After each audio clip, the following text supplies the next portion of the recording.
Um tatuador assassino. Seja bem-vinda ao canal. Se você gosta desse tipo de conteúdo, deixe o seu like para dar uma força para nós. Eu sou Arthur e prometo responder o seu comentário. Se inscreva no canal também. Durante anos, um serial killer cometeu diversos crimes hediondos no Rio de Janeiro, pensando que era a sua missão de vida. O insano caso de Febrônio Índio do Brasil, o tatuador assassino. Em diversos casos de serial killers, é comum encontrar uma atitude reproduzida pelos assassinos. A fim de despistar a polícia e dificultar sua identificação, os criminosos costumam evitar quaisquer pistas na cena do crime, é claro, como digitais, roupas ou marcas. Com Febrônio Índio do Brasil, no entanto, as coisas eram um pouco diferentes. Acreditando ter um papel maior no mundo, o homem não apenas abusava e matava suas vítimas, como ainda tatuava uma sigla em seus peitos. Febrônio Ferreira de Matos nasceu em 14 de janeiro de 1895 em São Miguel de Jequitinhonha, atual Jequitinhonha, Minas Gerais. Filho de Teodório Simões de Oliveira e Reginalda Ferreira de Matos. Ele era o segundo de 14 irmãos. Seu pai era alcoólatra. Agredia constantemente a sua mãe e as crianças. Por isso, aos 12 anos, Febrônio decidiu fugir de casa e passou por várias cidades, até chegar ao Rio de Janeiro.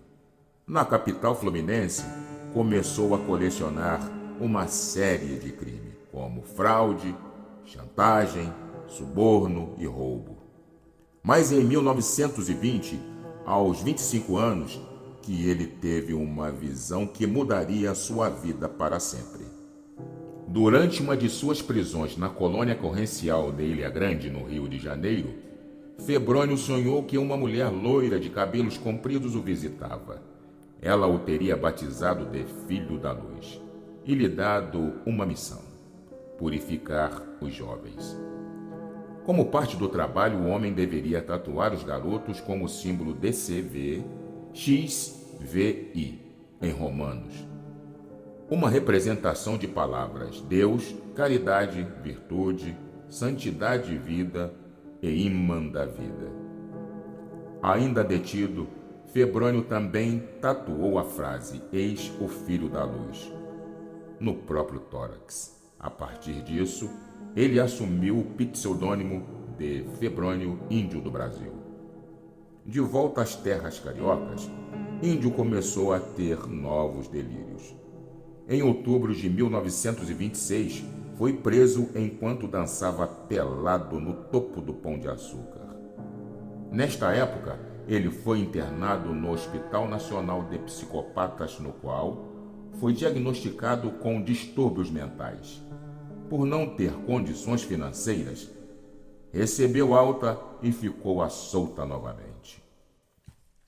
Em janeiro de 1927, Febrônio foi detido mais uma vez e atacou sexualmente 2 jovens em sua cela. Um terceiro detento, Djalma Rosa, tentou resistir e acabou espancado. Por falta de provas, a morte foi considerada um acidente e o assassino foi liberado novamente. Meses depois, outra alucinação o colocaria de volta atrás das grades. Pintado de amarelo, ele foi flagrado dançando pelado em frente a um garoto amarrado em uma árvore.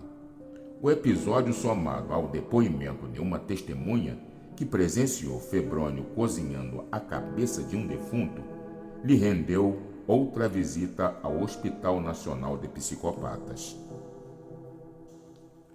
A série de crimes chegou ao fim 2 dias depois, quando o criminoso sequestrou um menino de 10 anos, João Joca Ferreira. A criança foi tatuada, estuprada e morta por Febrônio. Ao lado do corpo, no entanto, uma pista foi deixada pelo assassino: um boné que Febrônio usava no dia em que saiu da cadeia. O acessório foi reconhecido pelos policiais e o criminoso foi logo preso.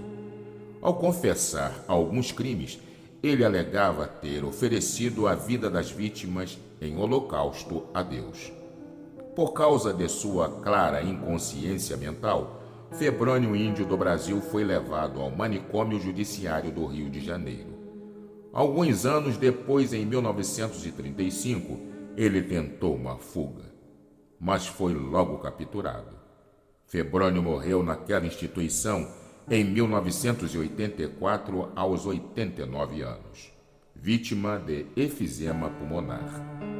Fique atento. Ao seu lado pode haver um psicopata. Obrigado por ficar por aqui e assistir ao vídeo. Estou indo, mas volto logo com outras histórias. Até breve.